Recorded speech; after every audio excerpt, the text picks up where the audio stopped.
Assalamualaikum warahmatullahi wabarakatuh. Kembali lagi bersama saya Yunita. Di video kali ini kita akan membahas materi networking models. Nah, ini materi yang akan kita bahas. Langsung saja kita ke materi yang pertama, yaitu konsep networking model. Jadi komputer mengacu pada perangkat komputasi yang saling terhubung serta dapat bertukar data dan berbagi sumber daya satu sama lain. Untuk terjalinnya proses bertukar data tersebut, diperlukannya aturan yang mendefinisikan bagaimana kumpulan komputer agar bisa saling berkomunikasi. Nah, langkah yang tepat dalam memasuki pembelajaran administrasi jaringan seperti Defender apapun itu, baik itu Cisco, Mikrotik, Univer, ataupun yang lainnya. Tentunya kita perlu menguatkan basic fundamental jaringan komputernya terlebih dahulu. Jaringan komputer ataupun network komputer yang fundamentalnya ini harus kita kuatkan dulu. Di antara langkah yang tepat untuk bisa mempelajari fundamental jaringan komputer ialah dengan mempelajari yang namanya networking model. Jadi apa sih networking model? Networking model adalah suatu aturan yang mendefinisikan bagaimana kumpulan perangkat komputasi bisa saling terhubung dan komunikasi. Nah, perangkat komputasi ini kan ada banyak, tidak hanya komputer, ada juga server dan juga yang lainnya. Nah, itu kan pasti bersumber dari berbagai vendor. Nah, di sini kata kuncinya yaitu bagaimana antar vendor bisa saling komunikasi antara satu dengan yang lainnya. Karena dari itu, agar bisa saling komunikasi, maka dibutuhkanlah yang namanya aturan. Dan aturan itu disebut dengan networking model. Jadi, bagaimana setiap vendor menggunakan networking model yang sama, menggunakan aturan yang sama, sehingga antar vendor bisa saling bertukar data atau informasi, atau istilahnya adalah saling terkoneksi. Nah, aturan tersebutlah yang disebut dengan networking models. Jadi, bagaimana setiap vendor dapat saling berkomunikasi dengan open standard networking model yang tersedia. Untuk saat ini, open standard networking model yang tersedia dan terkenal ada dua, yaitu TCP/IP model dan OSI model. Sebelum open networking model lahir, setiap vendor membuat model jaringan mereka sendiri. Salah satu contohnya yaitu pada tahun 1974, IBM menciptakan sistem arsitektur network atau SNA. Maka dari itu, ketika setiap vendor memiliki networking model tersendiri, maka timbullah masalah. Masalahnya jika jaringan komputer itu terdiri dari beberapa vendor dan setiap vendor memiliki networking modelnya sendiri, maka akan timbul kesulitan untuk menghubungkan antar vendor karena mereka semuanya memiliki networking modelnya sendiri-sendiri. Jadi akan susah terhubung satu sama lainnya. Kemudian datanglah open networking model yang sebagai pembuka agar setiap vendor dapat saling berkomunikasi dan mengatur tujuan untuk menjembatani antar vendor tersebut. Jadi setiap vendor menggunakan networking model yang sama baik OSI atau TCP/IP.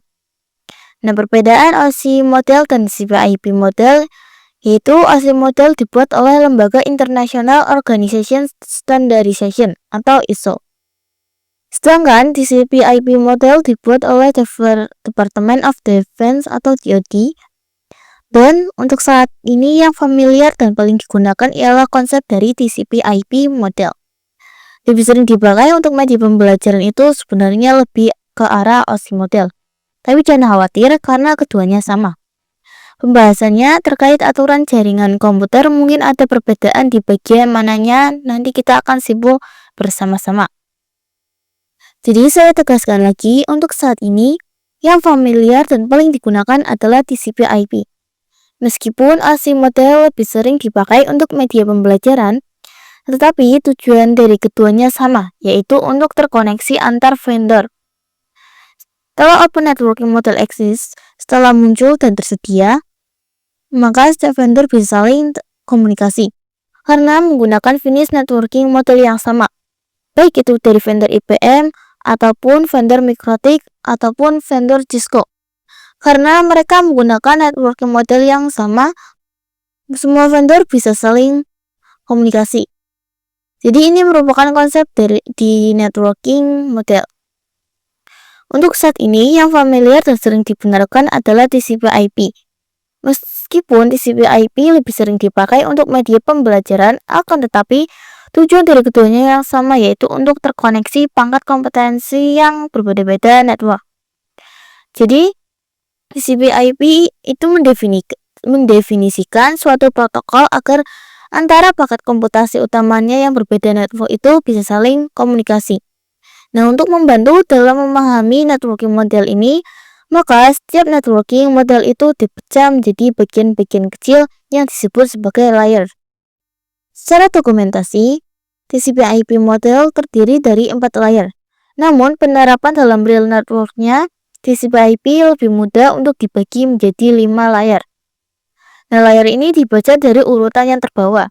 Jadi, layer pertama physical, layer yang kedua data link, layer yang ketiga network, layer keempat transport, dan yang kelima application. Adapun untuk OSI modelnya, OSI model itu dia memiliki 7 layer.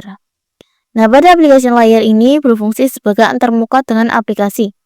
Jadi ini mengatur bagaimana aplikasi dapat mengakses jaringan dan kemudian membuat pesan-pesan berskala. Jadi menjembatani antara aplikasi.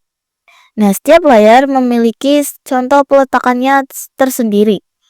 Jadi kalau untuk yang TCP/IP itu contohnya ada banyak. Jadi sama saja istilahnya mau service maupun dokter. Di antara contoh service dari aplikasi layer itu seperti HTTP, POP3, dan IMAP yang berfungsi sebagai menerima email, SMTP yang berfungsi sebagai mengirim email, SSL yang berfungsi mengakses remote, dan lain sebagainya. Kita ambil contoh salah satu, yaitu HTTP. HTTP itu digunakan ketika kita mengakses suatu web server. Jadi, misal kita mengakses suatu website yang masih menggunakan HTTP. Nah, di sini kita ambil contoh. Misalkan untuk application layer, ketika kita sebagai pengguna mengakses suatu website, yang suatu website ini masih menggunakan HTTP. Jadi, kita bisa ambil contoh ketika kita sebagai pengguna terus ingin mengakses HTTP. Jika ada pengguna dan ada websitenya, nah website itu kan pasti di dalamnya ada web server. Jadi kita ambil kesimpulan di sini, ketika pengguna melakukan request suatu website, maka nanti si web server akan reply request tersebut.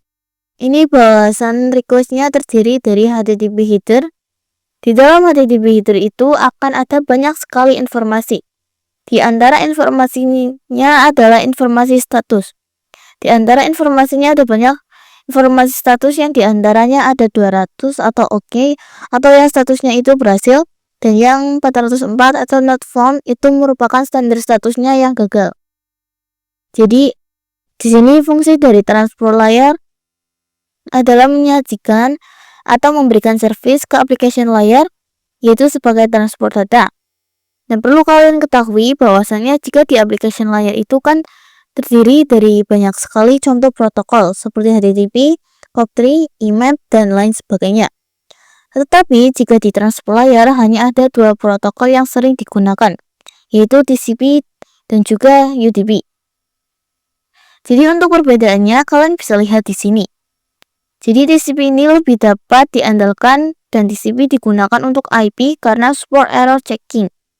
Kemudian ciri-ciri UDP sendiri itu lebih cepat, dan UDP sering digunakan untuk video streaming, games, dan aplikasi lain yang membutuhkan kecepatan data.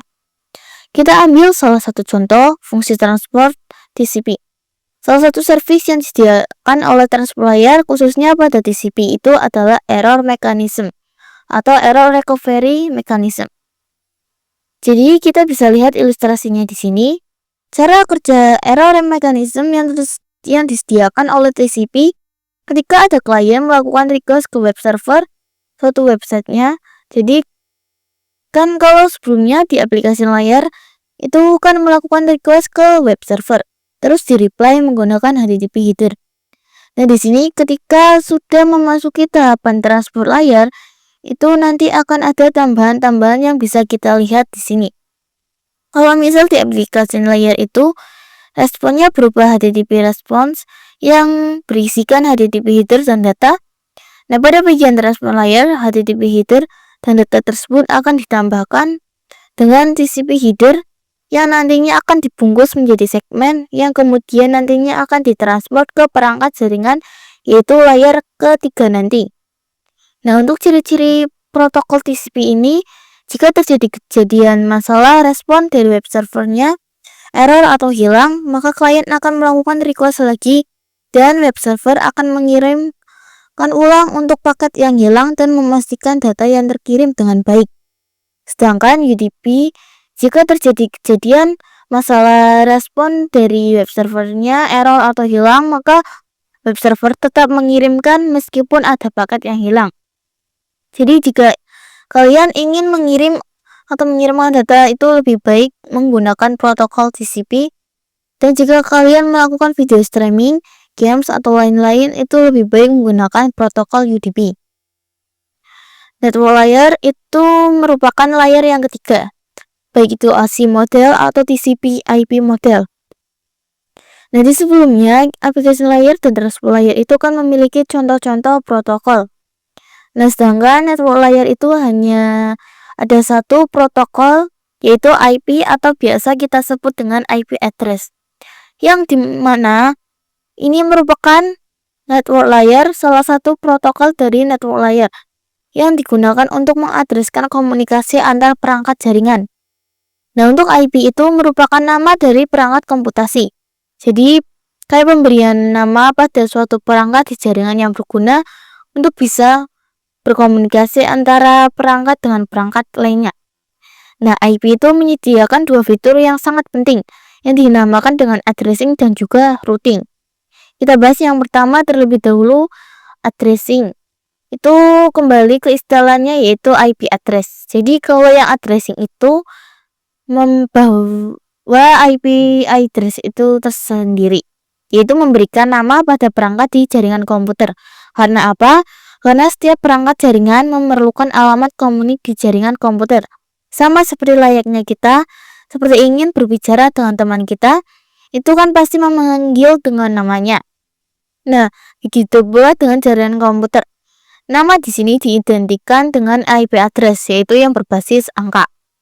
Nah, untuk jenis IP address itu ada dua, yaitu yang pertama ada IP versi 4 dan versi 6. Untuk yang versi 4 terdiri dari 4 oktet, yang dimana ada setiap oktetnya itu terdiri dari 8 bit, dan jika dijumlahkan terdapat pengalamatan 32 bit. Sedangkan untuk yang IP versi 6 itu memiliki 8 blok, yang dimana jika dijumlahkan memiliki pengalamatan 128 bit. Jadi kita bisa ambil contoh di sini untuk yang addressing.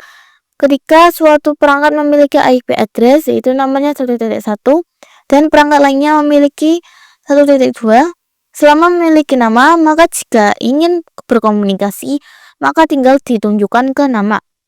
Nah, sekarang apa itu routing? Jadi kalau routing itu kan identik dengan istilah router. Jadi router itu berfungsi untuk mengkoneksikan perangkat komputasi yang berbeda network. Router itu memiliki cara kerja yang disebut dengan routing. Jadi, routing adalah salah satu fitur yang disediakan pada IP di bagian network layer yang bekerja layaknya counter POS.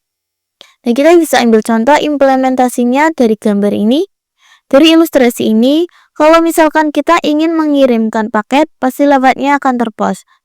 Jadi routing itu bekerja sebagai counter POS ketika kita ingin mengirimkan paket untuk A dan B. Nah, itu kan pasti kita mencari counter POS terdekat.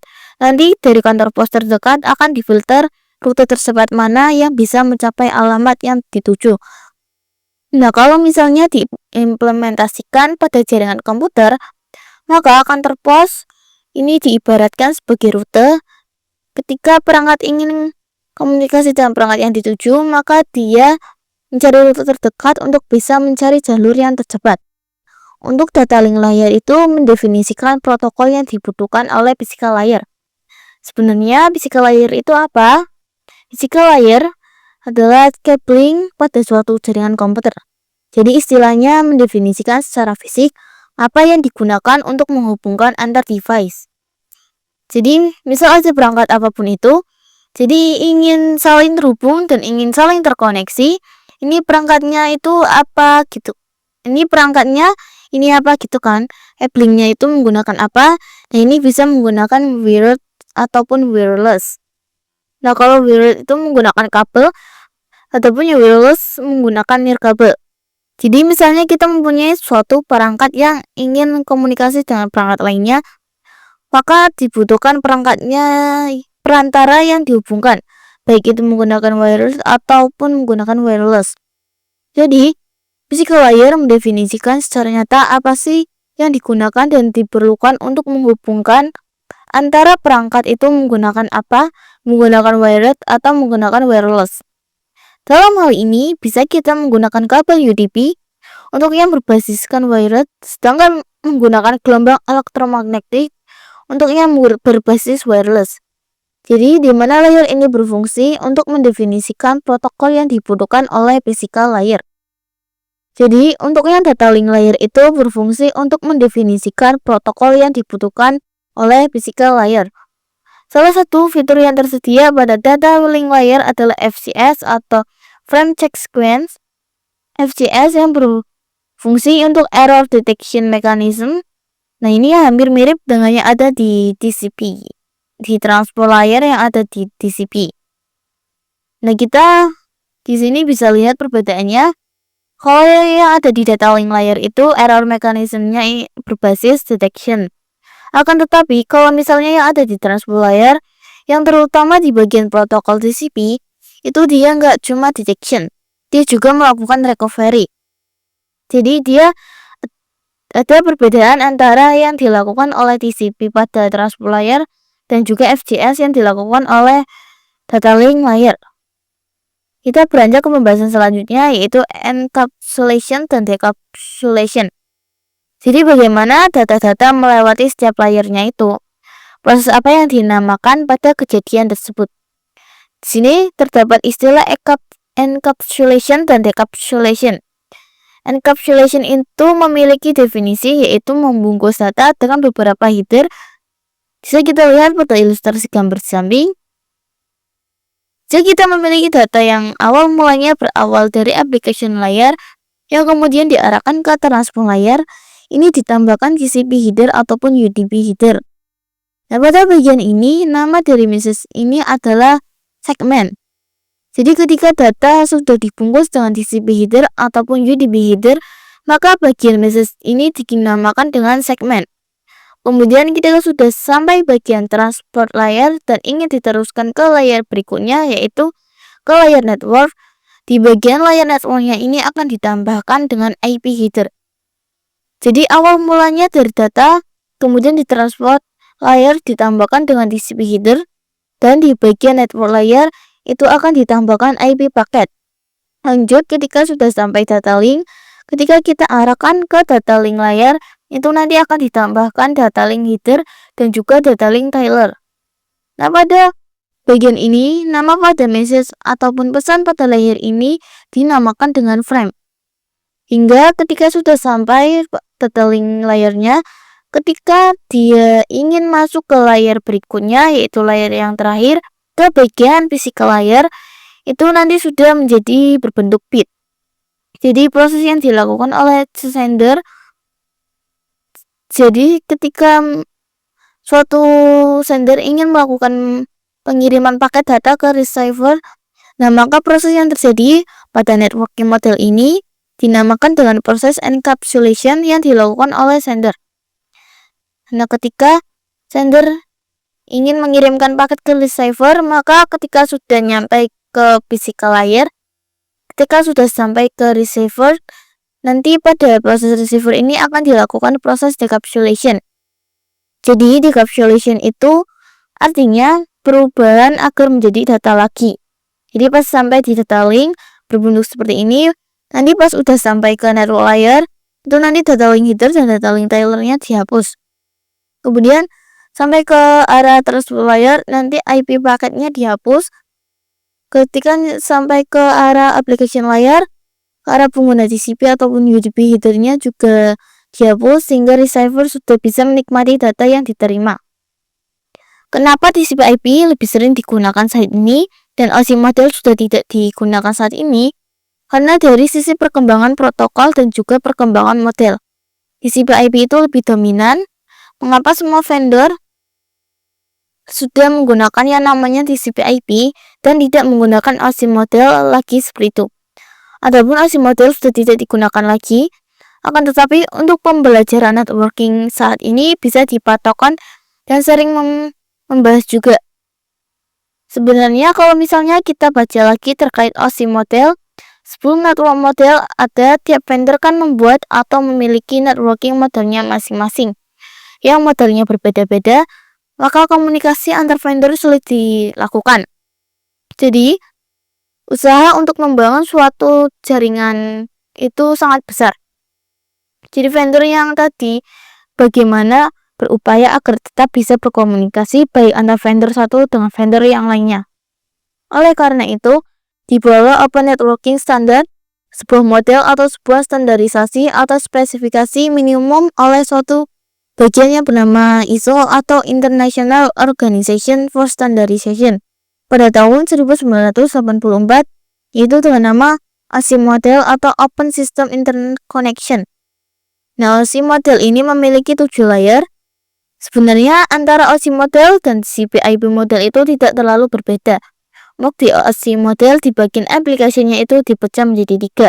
Ada yang namanya application, ada yang namanya presentation, dan juga ada yang namanya session.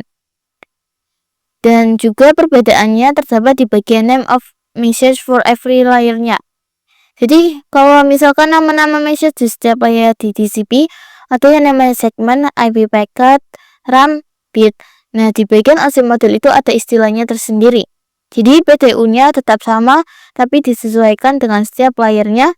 Untuk yang bagian atas, dari bagian 5 sampai 7 itu merupakan upper layer yang berkaitan dengan user interface dan formatting dan juga communication session. Dan untuk yang lower layer, bagian bawah dari layer 1 sampai 4, ini merupakan lower layer yang berkaitan dengan bagaimana data itu mengalir. Nah, sampai sini saja pembahasan kita pada networking model yang dapat saya sampaikan. Kurang lebihnya mohon maaf. Wassalamualaikum warahmatullahi wabarakatuh.